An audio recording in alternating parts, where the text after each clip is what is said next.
অপরিচিত কাউকে দেখলে দয়া করে আপনার ঘরের ভেতরে প্রবেশ করাবেন না। তাহলে এই ভাইয়ের মতো আপনিও ঠকবেন। এই ভাই কল্পনাও করতে পারেনি যে তার ঘরের দরজা খোলা থাকার কারণে একটি অপরিচিত পাগল তার ঘরের ভেতরে ঢোকে। ভাই ১ম এ কি করবে বুঝে উঠতে পারতেছে না। সে বারে, বারে চাচ্ছে সেই পাগলিকে ঘর থেকে বের করে দেওয়ার জন্য। কিন্তু পাগল তো সে না। সে হচ্ছে ছদ্মবেশী পাগল। সে পাগলের ভাব ধরেছে। আসলে তার টার্গেট হচ্ছে এই ঘরে কোন জায়গায় টাকা-পয়সা আছে আর এই টাকা-পয়সা কিভাবে এখান থেকে নিয়ে যাওয়া যায়। আর এই ভাই তো বুঝতেই পারতেছে না যে আসলে তার সাথে কি হচ্ছে। ভাই এখন কাউকে ডাকতেও পারছে না। কারণ ঘরের ভিতরে এইরকম একটা পাগল লোক, সে তো একটা মেয়ে মানুষ। তাকে রেখে তো আর সে বাইরে দরজা লাগা দিতে পারছে না বা কাউকে ডাকতেও পারছে না। ভাইয়ের মূল উদ্দেশ্য হচ্ছে যে এই পাগলটাকে ঘর থেকে তাড়ানো। আর এই পাগলের মূল উদ্দেশ্য হচ্ছে প্রত্যেকটা রুমে ভালোভাবে চেক করা যে কোন রুমে কি আছে দেখেন। এই ভাইটা কিন্তু চাচ্ছে যে তাকে এখান থেকে সরিয়ে দেওয়া। ভাই এটা একদম শিক্ষামূলক একটি পোস্ট, যে এখান থেকে আপনারা বুঝতে পারবেন যে আসলে কিভাবে ছদ্মবেশে মানুষ আপনার বাড়ির ভিতরে ঢোকে এবং আপনার টাকা-পয়সা লুট করে নিয়ে যায়।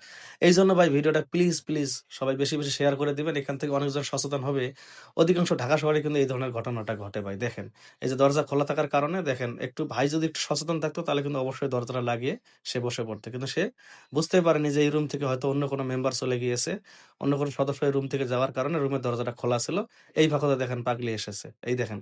এখন পাগলি এসে দেখেন যে এই ভাইয়ের সাথে মনে করেন অন্যরকম একটা তুলকালাম সৃষ্টি করে দিছে। ভাইও বুঝতে পারতেছে না কি করবে। এখন এই বাড়িতে এই মুহূর্তে কোনো সদস্য, মেয়ে মানুষ কোনো সদস্য নেই যে পাগলির গায়ে হাতটা দিয়ে পাগলিকে বাইর করে দিবে।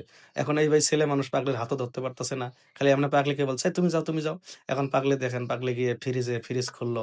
মানে এটা ওটা নিতেছে। মানে পাগলি বুঝাচ্ছে সে একটা আসলে পাগল। কিন্তু আসলে সে পাগল না ভাই। এইজন্য করজোড়ে অনুরোধ করি ভাই, এই ধরনের ভিডিও সামনে গেলে কখনোই আপনারা ভিডিওটা ধাক্কা দিবেন না। ভিডিওটা ভালোভাবে শেষ পর্যন্ত দেখবেন এবং ভিডিওটা শেয়ার দেবেন।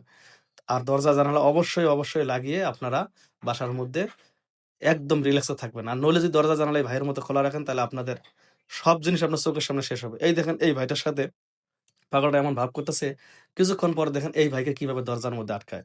এই ভাইকে ঘরের ভিতরে এই পাগড়ি রাখবে, এমনকি ঘরের দরজা বাইরে থেকে পাগড়ি লাগিয়ে দিবে।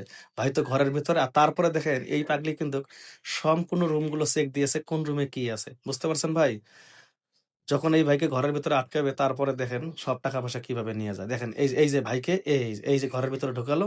এই যে ঢোকানোর পরে দেখেন পাগলি খুব দ্রুত দেখেন দরজাটা লাগাচ্ছে। ভাই ওদিক থেকে টানাটানি করতেছে।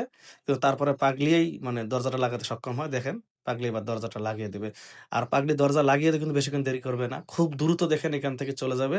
যে রুমে সে জিনিসপাতিগুলো দেখেছে এই দেখেন। এসে এখন পাগলা শুরু হয়ে গেল জিনিসপাতিগুলো চুরি করা। আর ওইদিকে ওই ভাই তো ঘরের ভেতরে আটকে রয়েছে। এখন এই বাড়ির ভেতরে কেউ নেই। কে তাকে খুলিয়ে দিবে? আর এইদিকে দেখেন পাগলি এসে মূল্যবান যে দামি, দামি জিনিসগুলো, সেই জিনিসগুলো দেন কিভাবে নিচ্ছে। এইজন্য ভাই প্লিজ ভিডিওটা আপনার শেয়ার করে দিবেন। সব ভাইকে দেখাবেন যে এটা আসলে সচেতনমূলক একটি ভিডিও। এটা আসলে একটি সচেতনমূলক পোস্ট। এখান থেকে অন্যজন শিখতে পারবে যে অপরিচিত লোক বাড়ির মধ্যে যে কেউ আসুক, তার আগে পরিচয় নেবেন, পরে ঘরের ভেতর ঢুকাবেন। তো সবাই ভালো থাকবেন, সুস্থ থাকবেন। আমি আবারও বলছি ভাই প্লিজ ভিডিওটা শেয়ার দিবেন। দেখেন এই পাগলি এখন ইচ্ছামত যত জিনিস তার পছন্দ বা যে জিনিসগুলো মূল্যবান দেখেন সব জিনিসগুলো নিয়ে কিভাবে এই বাড়ির থেকে চলে যায়। আর এমনভাবে যাবে সবাই জানবে সে আসলেই পাগল। কিন্তু সে আসলে পাগলে না, ছদ্মবেশে সে পাগলের ভাব ধরেছে। আর এর সাথে কিন্তু অনেক মূল হোতা থাকে যারা এই কাজে জড়িত থাকে। তো প্লিজ ভাই ভিডিওটা ভালো লাগলে প্লিজ শেয়ার দিবেন এবং এখানে শিক্ষামূলক একটি পোস্ট। আল্লাহ হাফেজ।